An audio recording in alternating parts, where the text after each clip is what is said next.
and making it better and making it longer. Who's in? Who's in with me? I'm all in, and I know.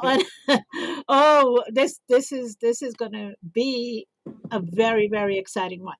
This is going to be an eye-opening one, very informative. I'm psyched. I am totally psyched to learn what you have cooking for us. And I know we're going right into the 6 points of the evaluation system. If you guys were with us last week, we started touching on it. We went right down, dove in deep on different aspects of mind setting and all that, right?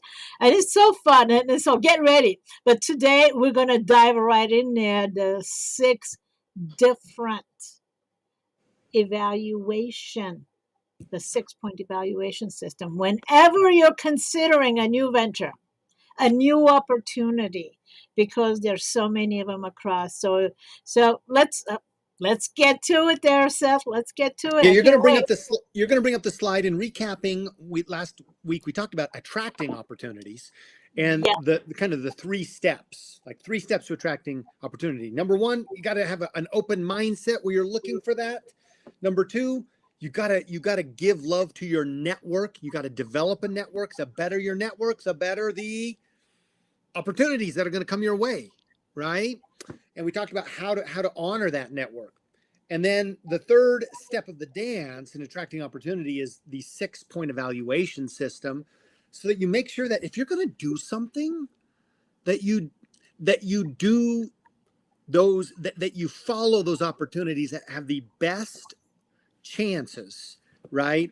The best chances for success as an And that's the entrepreneur. key. That's the key, Yes. Seth. I want to, because here's the thing. I know for me, I've learned the hard way over the years. Like something looks really good.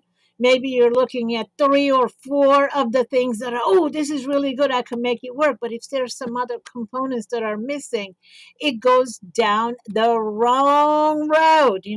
A lot of time, a lot of effort, dreams, everything is enrolled in there. And so this is why this is so important, because I've done it myself.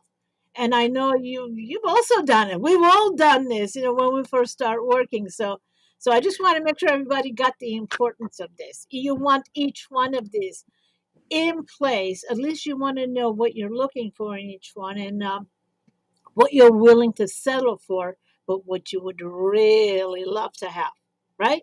Absolutely. And there's no crystal ball. You talk about having to learn the hard way. If you're an entrepreneur, you're going to learn the hard way. If you're doing anything, you will. It's not like you can read a book to avoid every concern, every problem, every risk. There is no perfect path, no paved golden road to success where there is no failure, no tripping, no skinned knees, no broken faces. That's not just for entrepreneurship. That's called life, right? Waking up in my bed this morning was a risk situation. But Okay. there would be risk involved. But the 6 points, these can save you time. It's not a shortcut, but it's kind of it's a proven path, so They that give us a better know. chance to succeed. They give Yes, us a better chance to succeed. There you go. Yeah. absolutely. And so you know what you're getting, so that you know what you're getting. Like, we're going to jump into these, and I think you're going to throw that slide up. Yep. And many of the opportunities that I've participated in my life, it's not as if, oh, I'm checking this off, it's 100% done. No, it's you need to. It's not. It's not a black and white objective yes or no binary, right? It's a 1 or a 0. It's a what is the landscape? What is the environment associated with this point? One of the 6 points, right? I mean, I've started opportunities. We're going to talk about point number 1, which is the company. I've started opportunities where the company was the biggest thing in question, right? But it wasn't because it was a bad thing. It was just that, listen, if Steve Jobs calls you in 1984, do you know what one of the number one things you're going to have on the company is a question, Yeah. right? They don't have a track record. They're not maybe publicly traded.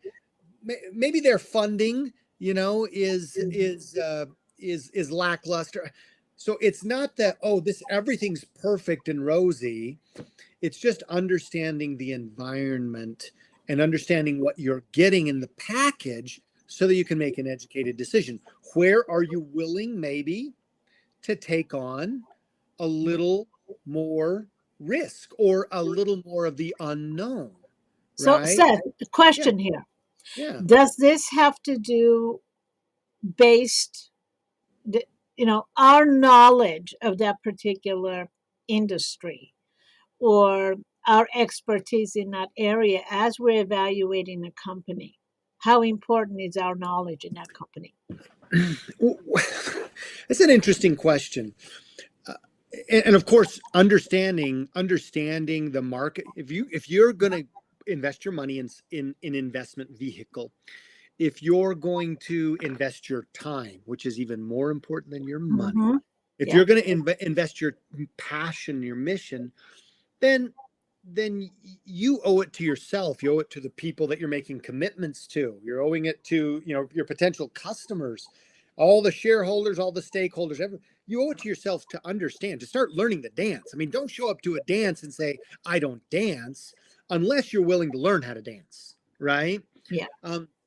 At the same time, wow, I just look back at my career and it was, well, I need to learn something completely new. I'm leaving corporate America. I'm leaving 10 years at a multinational New York Stock Exchange traded multinational firm in the anti-aging world as a corporate kind of a marketer. And I'm moving into the wedding dress industry as an owner, partner operator. Like I didn't know I didn't know anything, Anne, about wedding dresses. In fact, like little divulgement here, a little transparency, I'm always transparent, right? But Yeah, I um, was going to say, when are you not? So I remember my business. I was just fresh, finishing up business school, finishing up my degree, and I remember my senior partners saying, "All right, Seth, okay, we're in wedding dress business." I was VP of operations. Okay. So basically everything, everything that had to do with running this company. And my partner, one of my partners, she said, Seth, okay, I want you to run a profitability chart and a break even. I want to break the break even outlook financials. And I said, okay. And in my mind, I'm thinking, I never once ran how this do you in do that? school. Exactly. I was like, how do you do that? And I figured it out. You get things done. You learn things. So if I'm going to throw $100,000, or if you're going to throw $100,000 or $10,000 or $1,000 because that's your investment budget, then you don't want to just be in a crapshoot, right? Then you got to start learning. But again, that's part of this process. Step number one, you have there on the slides, the company, right? The company and the industry, right? If you know nothing about the industry, then knowing anything about the company, I mean, they kind of go in hand. It's hand in glove. So understanding the company and the environment that they're in may be a completely foreign thing to you. And guess what? That means you're going to need to do your due diligence, which will Yeah.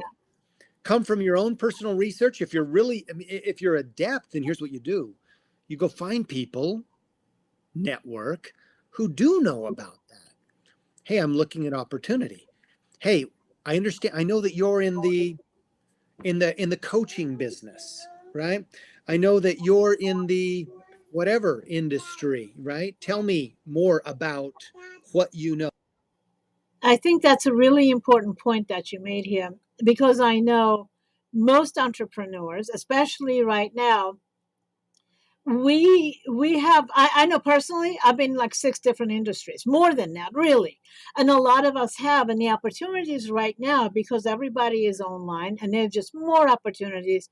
So it's just like basically know what you're passionate about, know what you know, and know what you need to learn, and then make a decision about the company. Is Yeah, that about right?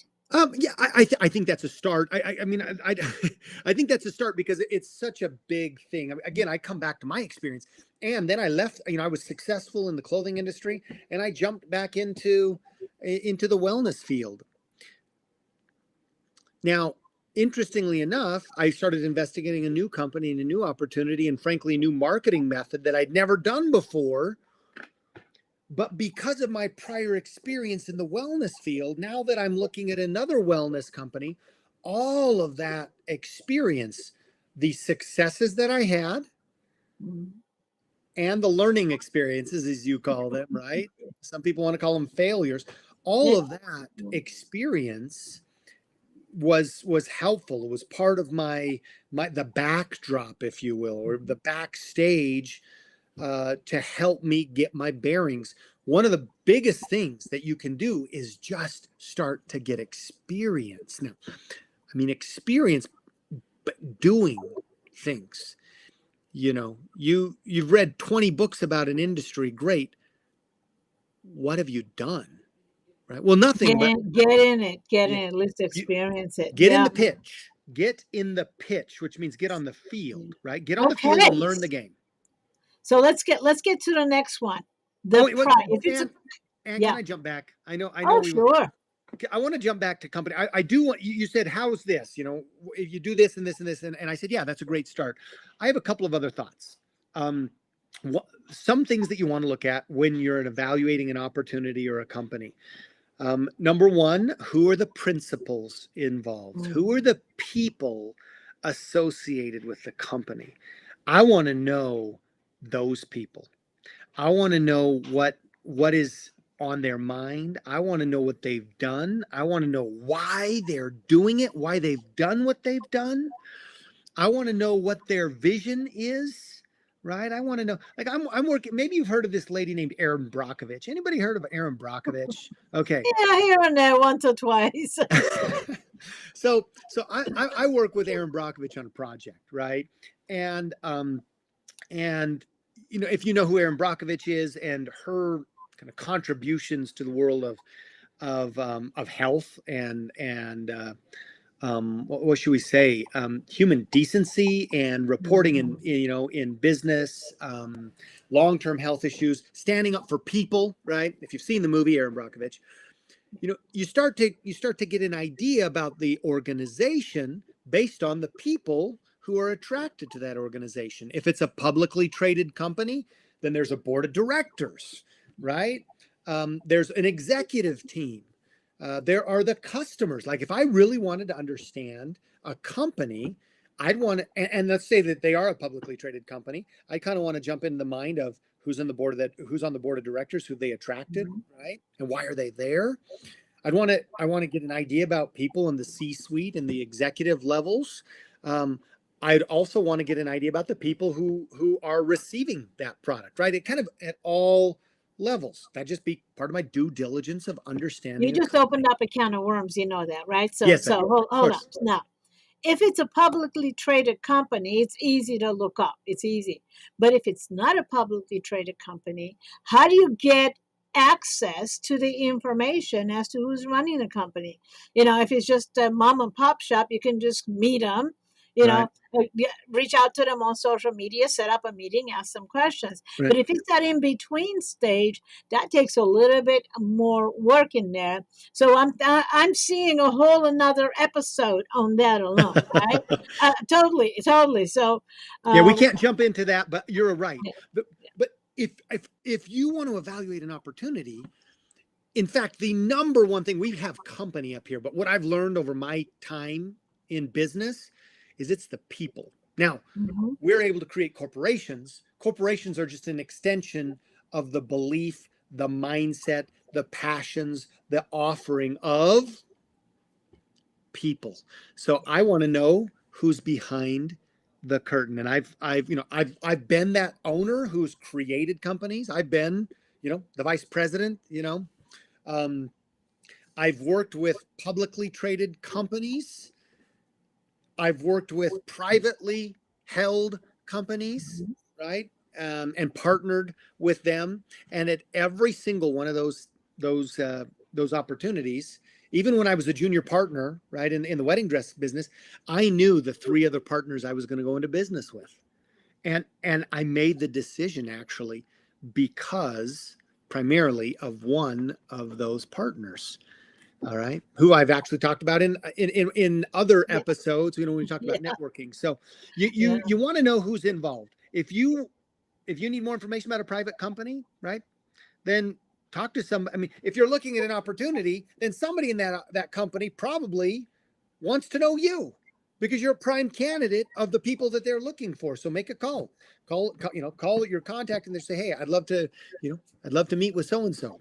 You got to understand what the company is and understanding the company structure. Again, I said I've worked with private companies, I've worked with publicly traded companies, small cap companies, medium-sized companies. When you're working with a private company, you have to realize that ship can move fast.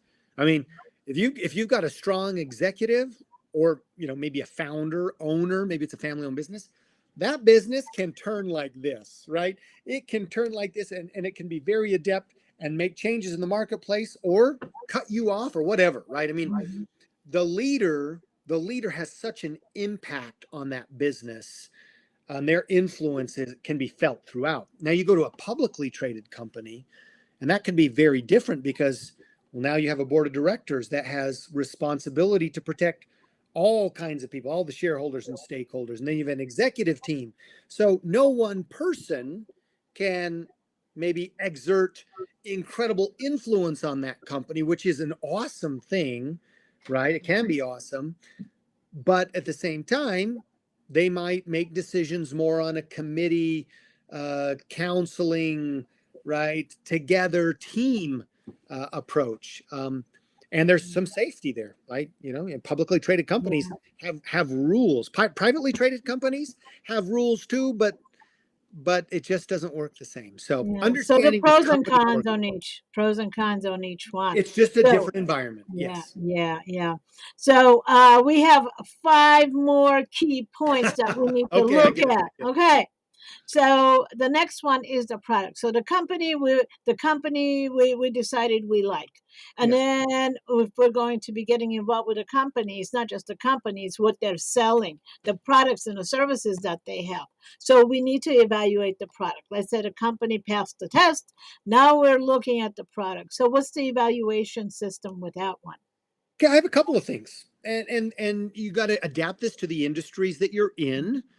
Some of the hottest industries, technology and, automation, AI, genetics, genomics, health, all these varying, degrees of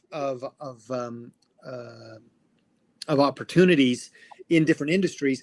But I like I'll give you my rundown. Is the product unique? Okay. Is the product unique? If you ever watch Shark Tank, this happens, semi-frequently. But anybody can create that product, right? Yeah. So number one, is it unique, or did you just enter, the store shelf where there's, 2,000 other products and they're all competing and yours is just kind of the same? Also, is it unique and protected? Okay. So do you have it's one thing to have a new idea, but is there anything that prevents anybody, or what does prevent anybody else from catching up with you next week, next month, next year, right? You might have the greatest recipe for smoked macaroni and cheese, if you can't tell what's on my mind right now. But that might be, and mac and cheese is, but it might be the best mac and cheese in the world, but is it protected? I mean, anybody else can kind of reverse engineer and create that. So what separates you, right? What is unique and separates? Why would they want what you have? Is it unique, and is it unique and protected? Okay. Is it emotional? Is the product that you have emotional? Does it connect with people so that it becomes sticky? When something is emotional, when they want it because it does something for them and it brings a quality, a timber, if you will, to their lives that is greater and independent from the product itself. Right? So the impact of it. The benefit of the benefit of the Right? product If itself. I take a beauty product, if I take a collagen product, right, and my skin starts to radiate, and 17 people tell me that, and I look in the mirror and I feel amazing, and that gives me confidence, that gives me true confidence, right, to go do something else. Guess what? This is not just a supplement anymore. This is part of my mojo. I was like, I'm the super, I'm the superhero. So, is it emotional? Um, is it consumable? This is a huge one for me, right? Is it unique? Is it emotional? Is it consumable? I've made my business, but caveat, wedding dresses are not really that consumable. You You know, don't need that we're many of them. we're not looking at Hopefully, you need only one, right? exactly. Hopefully, we're not looking for you to come by 7 times. All right. I was going to say, post my clothing career in the dress goods industry, I've made my mark in the consumable industry. I'm looking for a product that people are using on a daily basis in this instance, and it might be in the health world and consumables a month. They might be buying that product from me. Hey, I don't want them to buy it every week. I want to buy it every month, right? I want them to buy 4 times as much every month.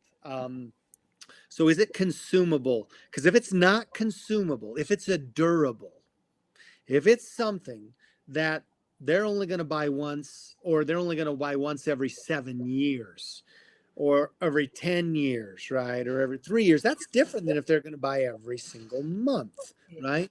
Um, and are they going to have a repeat need, right? I might sell a book. If I sell a book, then I consumed it, but I only consumed it once. Am I going to buy that book from you again? Right? Probably not. It means I got to create another book, right? So unique, emotional, consumable. Those are, I would say, the biggest three. Affordable. You definitely need to look at at your target market and figure out if your product is going to be able to be purchased over and over and over.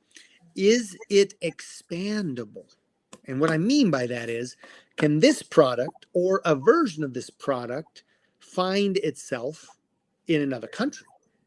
Meaning, can you expand that product to an international or multiple international markets? So it would be internationally accepted.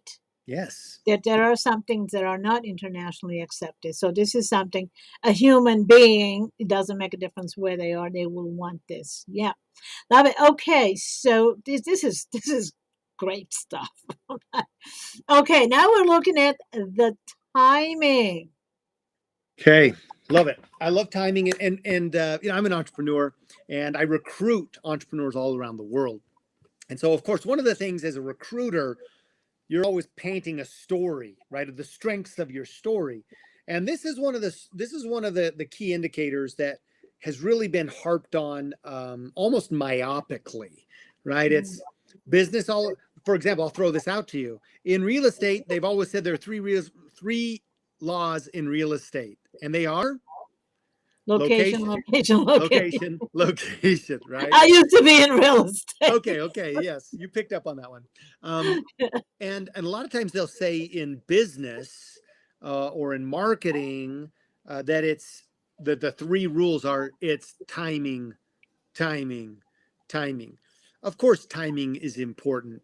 If you have great timing but you don't meet the other criteria, then you it's a great time to get out of there. But I want to put some perspective on timing. Timing can help you do in a shorter period of time what might have taken a lot longer. Leverage, It's leverage. it is a form, and we've talked about leverage and Yeah. leveraged income. Timing is a form of leverage. I mean, Mhm. you could accomplish in 12 months with impeccable timing what you might not otherwise accomplish in a decade, right? That's why many of us become entrepreneurs, because we're actually looking to in 2 to 5 years, 3 to 5 years, create what we otherwise wouldn't in 40 years, right? So when it comes to timing, sometimes people think, oh, I need timing timing equals the company is young, right? Or the company's at its ground floor opportunity. Like the company's at the launch or the pre-launch. And that may be the case. It's not a yes or no. Again, it's not binary. It just changes the flavor of it, right? I've participated in startups several times, and it was awesome. And I did in a short period of time, what it would have taken me otherwise longer. I've also created timing in opportunities or companies that had maybe a larger or a longer profile, right? So to me, timing is more about the overall opportunity in front of us, the timing. And this may be another episode, the diffusion. Pardon me. What do they call it? What do we call it? The law of the law of diffusion of innovation. Okay, the law of diffusion of innovation, which essentially means that a new opportunity, in this case, a product or something around that nature, okay, a new market that's being born, goes through a timing curve. We used to call it just the S curve, right? But it's also known as the bell curve. The bell Yes. curve, yeah. More appropriately, it is the bell curve. The S curve is actually just the top part of the bell, right? But the bell curve shows the diffusion of innovation. You've got your early adopters, right, and your innovators in that first 2 to 3%, and then you've got a larger percentage of people, 17% who are the early adopters. That's only like 20%. We've only talked about 20, and that's where you're spending most of your time. And most of companies go out of business, and it takes a lot of energy and a lot of investment. Why? You think you've got the greatest idea, the greatest product in the world, but what? Well, nobody knows about it because the law of diffusion of innovation. You just haven't hit what they call critical mass. And it's that point on that curve where you go from moving really, really, really slow and everything is just hard, right? It's 1-to-1 to you hit a critical mass in that your early adopters have now started to get into the masses, right? We're into that next phase of not late adopters, but up to the early masses, then the late masses, and then the late adopters. So, right? so it seems to me that it would be really important, one, to be really mindful of who it is that you're marketing to early on. As they say, the fire starters, the whisperers, the influencers, all of them. The right product at the right time, something innovative, put it in the right person. Again, the fire starters. So they go, the product and the timing go together hand in hand, right? Yeah, absolutely. And again, none of this, it's not like, okay, you always need to be at a publicly traded company that has a #1 patented product and that is in early impeccable timing and they're in their first 24 months of business, no, it's just understanding what are you getting, what's on the table. Every opportunity is different. For example, if you're looking for massive timing opportunities, but you're in a market where you're going after the late adopters, then you might be getting something very different. On the other hand, maybe you're coming into this 10 years into the development. We're going to talk about trends next. You're coming in 10 years into the development of a new market, and the innovators, the early adopters, those are passionate people who they sweat and breathe and bleed whatever this product or this genre is. They're already done, but you're coming in kind of on that wave, and you're coming in with a superior product, incredible marketing, incredible backing from a company, and you're now entering the early masses, which is, by the way, the early masses, the late masses, that's like 70% of the population. Yeah. Right there. So you just kind of got to understand where you are in timing. I want to do well. and I want to use leverage. I want to skyrocket. I want to ride critical mass. But you also have to understand where you are. I've been working on a project for a decade or more in a very innovative part of the healthcare field, that if I were to just go out and talk to people, even who are generally familiar with health and wellness and supplementation, or whatever, that they kind of like scratch their heads. Like 80% of the people are still going to scratch their head at me because they don't know. So I'm still, after a decade, and by the way, I'm doing 70 million personally in sales, but after a decade plus, I still haven't really probably got to the early masses. It's just important to understand where you are, because when you understand the dance moves and the dance steps, it helps you manage your expectations for what you should be creating, right? Me, I'm still riding this horse because I'm pushing this technology through its timing cycle into the masses, right? So that's timing. So that leads us right into the Trends. trends. There we go. Okay. Yeah. No person is independently bigger than the trends in the world. So you think you're the best pilot on the best, plane, the weather will affect you. So you think you're the best pirate on the seven seas and you've got the best ship. You are a mouse in a house, right?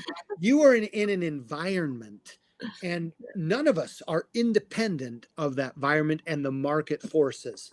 You can't necessarily really change. Don't try to be that person that I'm going to go change the world and I'm going to push against it. I'm all about being a maverick, but I'm going to use the wind. If you're always fighting against the wind and the wave, you will die. You will die, and you will die skinny and gaunt and hungry, because you just can't fight. It's like, I know I'm You throwing guys chasing pirates and turning into mice. And have I proved my point? wait. You better have market forces pushing you. So you need to understand the trends. Where is the market going? So do we do research on this? Where's the market going? How do we know where the trends are going when it comes to something specific? If it's not in front of the masses yet, because we want that sweet spot, right? We want the early adapters, and we want to go to the top of the bell curve.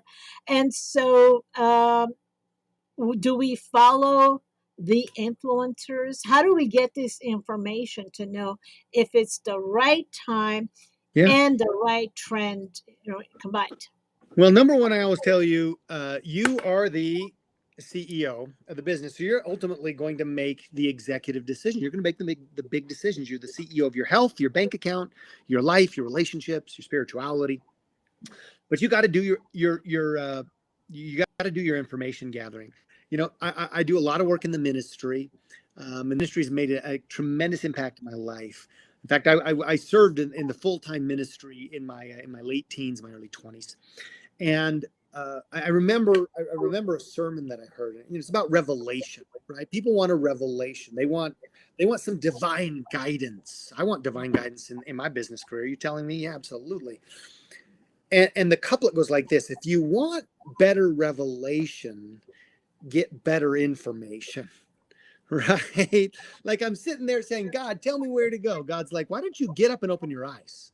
Okay. Right. I mean, you have to do your investment. So yeah, you start to research, you start to go down some of those rabbit holes. Save yourself some time and follow people who've already laid some of the groundwork. Ultimately, you're going to. By the way, I think this is a perfect time to explain what the CEO means. What does the CEO stand for? Okay. Big reveal. So the timing and the trends. I'm going to rip this.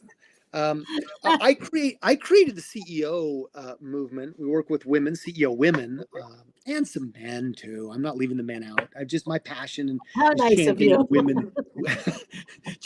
Like, hey, look in the mirror, Seth. You're a man. Championing business and looking at the trends and where things were going. A number of years ago, I said, it's online. Of course, it's online. It's like, well, welcome to common sense, Seth. But this is before a lot of people in my profession. I wasn't the first. I wasn't the first to say it. But I certainly wasn't in the masses, right? I was making some moves before a lot of my counterparts were, and I said we need to create entrepreneurship online. So this is Did you catch going that? back 10 years. So this is going back 10 years or so. Not even Where 10 a years. Not lot even of 10, people, again. I'm not yeah. an early. I'm not an innovator. I'm not an innovator of the internet. I'll pass that off to other people. But I'll say in my genre, I'm an early adopter, right? Okay, well, let me explain it a different way. The reason I wanted to bring that up is because it's creating entrepreneurs online. That's a Yes. trend. I know for me, I've been training experts to be interviewed and producing their own web TV shows for like 15 years. But when we started, very few people wanted to get online. They wanted to be interviewed on TV. So we were doing media training and that. And as things evolved, but we could see what was going on. And so I've been riding the bell curve, if you will, with this. And I wanted to bring that up because if you're watching, and maybe, let's say for you 7 years ago when you created CEO, 10 years, but the masses did not embrace. COVID had a huge impact on entrepreneurs online. So the trend right now is that you got to get online. Doctors taking care of patients online. 3 years ago, what do you mean a doctor is going to take care of me? What kind of doctor would that be, right? We couldn't understand that. We couldn't see it. And so as I sort of see, I'm like, I don't think we've ever explained Yeah. creating entrepreneurs online. That's a beautiful, perfect example of the bell curve that you're talking about. Well, Yeah. and it's only going to get bigger. We don't Yeah. really fully understand right now, even those who are highly active, where this is going. I mean, we just had an adoption actually in our family, and of course, in an adoption, you need to go before a judge. Guess how we did that? Online. A WebEx meeting. We did it. Like the judge doesn't even you don't go to his courthouse. He sends you a link, and he's got his gavel there, and he's in his gown, and your attorney's, our family attorney was there online in his house, right?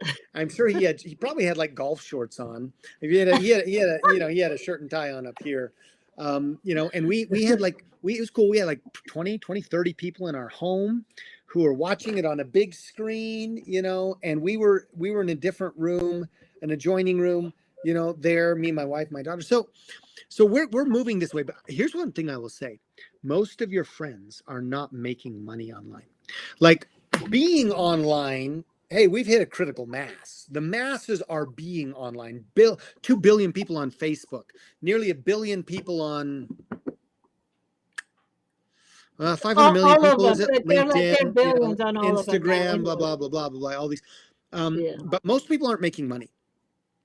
Jobs have shifted, and work has shifted, and meetings have shifted to like Zoom and live stream and whatnot.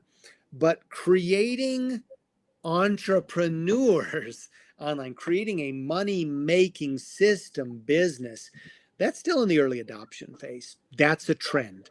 We're going to see more of it, and we're going to see a whole lot more of it. And those who don't adapt to that, you ride the wave, you miss the wave, or you're crushed by the wave. You By pick. the way, I You love pick. that. So with that, we're gonna move on to Yes. money. How are we Okay. making money? You said a lot of people are online, but they're not making money. A lot of people are investing a lot of time on social media. A lot of people are doing a lot of things online, and it's taking forever to actually turn into profits. So before you jump into a company and promote a product, you want to understand how you're going to make the money, right? So what does it look like? What are we looking for? How, when, right? How How and and when? when. So how am I going to make money? I want to know that opportunity, whether I'm investing in a company that I'm going to have nothing to do with, right? That's an opportunity, perhaps. Mhm. Whether I'm investing my time and my money into a new business, I need to know how I'm making money. I left left corporate America, I knew exactly how you're going to make money in corporate America. Salary or commission, or you're on an hourly. Pretty much it, right? And maybe you got some bonuses. But you absolutely know when you get that job how you're going to make money. Same with an opportunity. Sometimes early entrepreneurs, I'm going to say, we get so enamored by the idea of the dream. I mean, it's dreamy. Writing your own paychecks is dreamy. Having unlimited income ceilings, it's dreamy. Creating residual income models that can pay you month after month, year after year, decade after decade, that's dreamy. But sometimes you can't get so locked up in the dream that you don't look at the details, right? And so just understanding how are you going to get paid. Oh, in my wedding dress company, I knew when I left corporate America and I lost my hourly, I lost my investments, I lost my 401k and my match. Those were all, I lost my employee perks. Those are all part of compensation. What did I gain? Well, I gained running my own company, my salary was going to be 75% of what it was. That's going south, by the way. Okay. That was part of, but I knew that, right? I knew that was part of the risk analysis. I knew that I had built in I want to say an earnout, if you will, monthly and quarterly bonuses based on sales. So I knew I was going to be very focused on making sure that we sold a lot, because I was going to get a certain percentage on every single product that we went, and maybe I could make up, right, 75% of what I was making plus these bonuses, plus sales based bonus, right, on a regular basis. I knew I was going to get, I ended up getting yearly dividends. Oh, I wasn't getting dividends of corporate profit when I was working in corporate America. So understanding things like that. As I moved on, I started looking at residual income models. And we've talked about that on our previous episodes. If you haven't seen that, go back. But I started looking at, okay, how can I invest my time today, create recurring consumable products that people want over and over and over? That's, on a subscription basis, and I can get paid on that customer's purchase month after month after month after month. And what does that look like, and how does it happen, and when am I going to get paid? Yeah. Compensation is a big deal.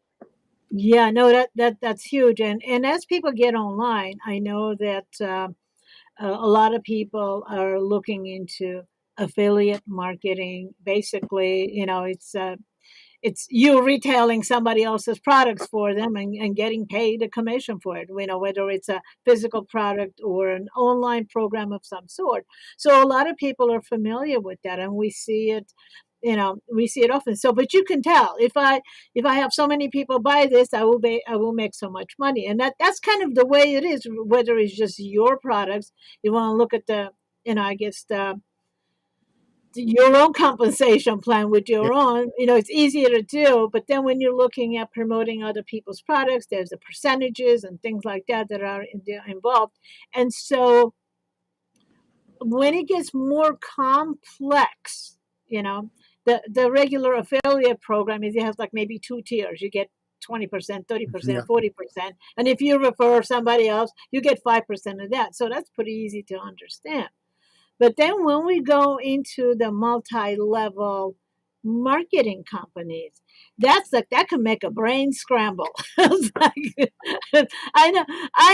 I'm still trying to figure out how all the different ways it works, because it can be pretty complex. And so in that case, what are we looking at there? What are some of the Great question. questions we should be asking? Great question. And I think generally speaking, when you're looking at compensation from an opportunity, again, how are you going to get paid? Is this a deal where you're hoping for something to explode and you're going to get a big payoff? Maybe, it's from an investment that goes, maybe you bought Bitcoin, hope you did, and it went up 1,000 times. Right now you're a Bitcoin billionaire. Or you start a company and the whole idea is build it and sell it, right? I mean, that's a lifestyle. You're gonna be in the trenches, build. Hopefully everything, worked out and you're able to sell. Is this just a deal where this is an opportunity where I can work for myself and make the same amount of money, but instead of working for somebody else, I'm kind of got myself on salary, right? Mhm. Is this a situation where I'm really just doing somebody else's selling, right? Or affiliate, or I've got or maybe I'm selling my own stuff on Etsy, or I'm selling something on Amazon and drop shipping, and and it's just kind of a gig, right?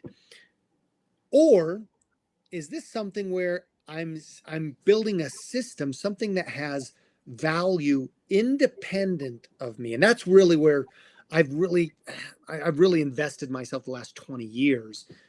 All of those things we just talked about are work.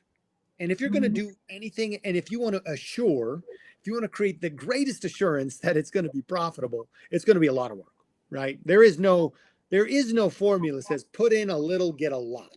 Doesn't I don't know that Oh, come formula. on, really? No, Yeah, you just sorry. yeah, no, So, you okay. just messed me up, I right? know. I know. So I know I'm going to have to work, but if I'm going to have to work, Yeah. whatever that is, then how do I maximize? Right? That's the when. Like when, and maybe I should have said how, when do I get paid and how long? Ooh, I like that. When, pardon me, how, when, and how long. So when it comes to network marketing, and I remember looking at for my first network marketing compensation plan, 30 years ago, and just like, oh, how does this Oh, work? oh, And oh, then a year later, I'm still, I'm so glad you're doing that. I'm so glad you do, because okay. that was You the know, look that I had on my face. I'm like, huh? And those I'm of going to you tell you out there this. who have the same expression. By the way, you're lagging a little bit, so I'm talking over you, I can tell. But just a It's little okay. bit. Let's see. You bet. But here's what I've learned about network marketing compensation. Network marketing compensation is one of those systems wherein, whether you build it massive or whether you build it, on a smaller scale. Let's call it small, medium, or large, or grande, right? It can have longevity. That how long can be very different, right? And it doesn't mean you have to make $1 million to have it last for long. You could, I have a friend. Who 13 years ago saw a young company, signed up, went to work, worked it for a year or two, and to this day he makes 15, 18, $20,000 a year, right? A year, that just comes in every single month, and all he does right now is consume, maybe $200 of product every single month, right? He's on the product. He loves the product. He's on the Kool-Aid, if you will, right? Mhm. uh, and he hasn't done anything for over a decade, Anne. Okay, so I'm not talking about $1 million producer. I'm just talking about a system, right? Network marketing that has, usually most companies have 4 or 5 or 6 different ways that you get paid. You're like, well, why can't it all be the same? Well, if you wanted it So, to, oh, so what? As you're explaining this, we hear a lot, either you work for your money or you make your money work for you. And this is investments, right? We invest in different things. It could be stocks, it could be real estate, it could be whatever. Then, when there is also investing your time, energy, and yes, money in people and systems. Like your friend you were describing, he obviously 15 years ago, he did have to do something. He had to invest time, and he has to mhm, invest money and energy in learning the system, supporting people, and then riding away without having to do anything. So at any time, he can choose to go back in and press the button again, right? mhm, Get involved.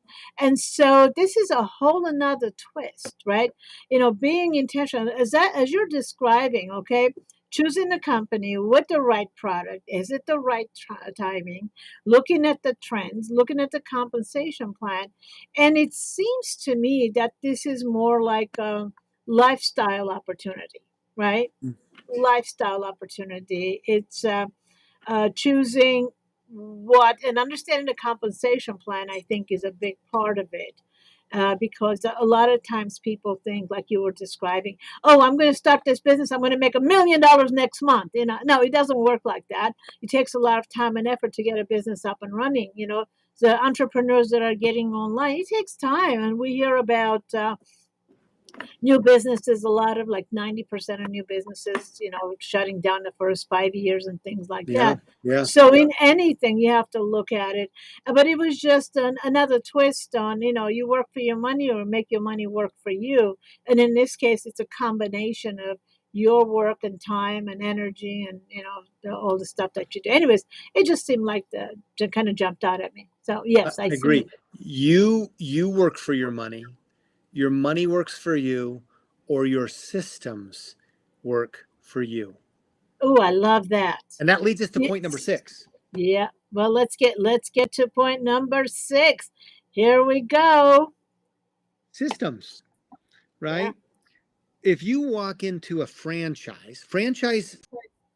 have used systems to invite entrepreneurs to follow an opportunity where they don't have to do the product creation, right? They don't have to do as much of the marketing. They don't have to. It's not a unique experience necessarily. They walk in, and if I walk into a whatever fast food, for example, or let's not do fast food. I'm not in the mood for fast food. But if you walk into a franchise, there's a standard operating the owner to take the employees through so that the customer is getting a repeatable, duplicable, similar system or a similar experience, right? Every single time.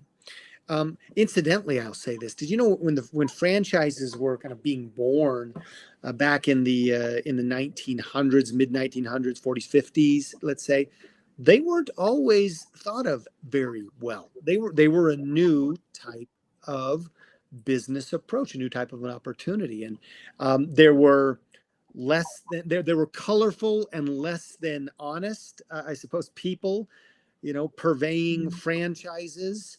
And so there was maybe a little bit of a stigma also associated with the franchise model, which we don't really experience today. Today, we all basically accept that franchising as a model. I'm not condoning any specific company, but there have been plenty of companies that have been highly successful in the franchise model, right? But still, you can look at a franchising. I mean, you can get a franchising book. I've looked at them. They're this thick, and all kinds of franchises, from franchises that paint lines on asphalt to food consumption, all different kinds of services, products, industries. But we generally expect that the franchise model is an acceptable model. Network marketing, right? I think is going through. It's maybe behind because it actually came franchising model. 50s, 60s, really, really, really early on. But we've seen enough successful companies in that industry to realize, oh, hey, you know what? There actually is something to that. Now, we need to apply the 6 points when we're evaluating any opportunity, whether it's a franchise, whether it's an investment, whether it's starting your own business, whether it's starting your own business in a network marketing company, right? But systems, you want systems to work for you, or you will always be working, right? So what are the systems? What are the onboarding the systems? What are the systems for training and leadership, right? Growing the business, building the business, and leading the business. Okay, systems. Perfect. So just want to make sure everybody gets a good look at this. The 6 point that we're going to be looking at or have just gone through in depth. Gosh, so much information. The company, the product, timing, trends, compensation, and of course, systems. So, gosh, so much great information as always. That you just you did dive into actually each one of these could have been just a segment in its own, and we probably will, right? I Yes. don't know. Maybe we need to take a look at that. We'll have a whole year full of content created. So, anyways, I think it's time to wrap it up. Yeah, Hey, this and was I two. know This you was gave two me that. episodes for one. 2 episodes for one. Yes, absolutely. But it just the beauty of this is that covering every aspect of it, every point from all different aspects, and that was the important part here, because people are getting online from different industries. They're coming online, different backgrounds. They're coming online, different expertise, different passions, and to be able to find a place where they can integrate their own experiences with their expertise and the opportunities in front of them. So I love the way you actually looked at it from all different, vantage points, if you will, and explained it, so we can easily say, "Oh, that's where I am." Okay, so thank you so much for that. Thank you.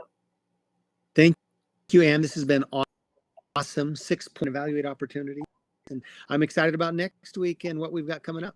So thank you for listening in. Thank you for sharing, and thank you for creating and making this happen. We're not here if you're not here.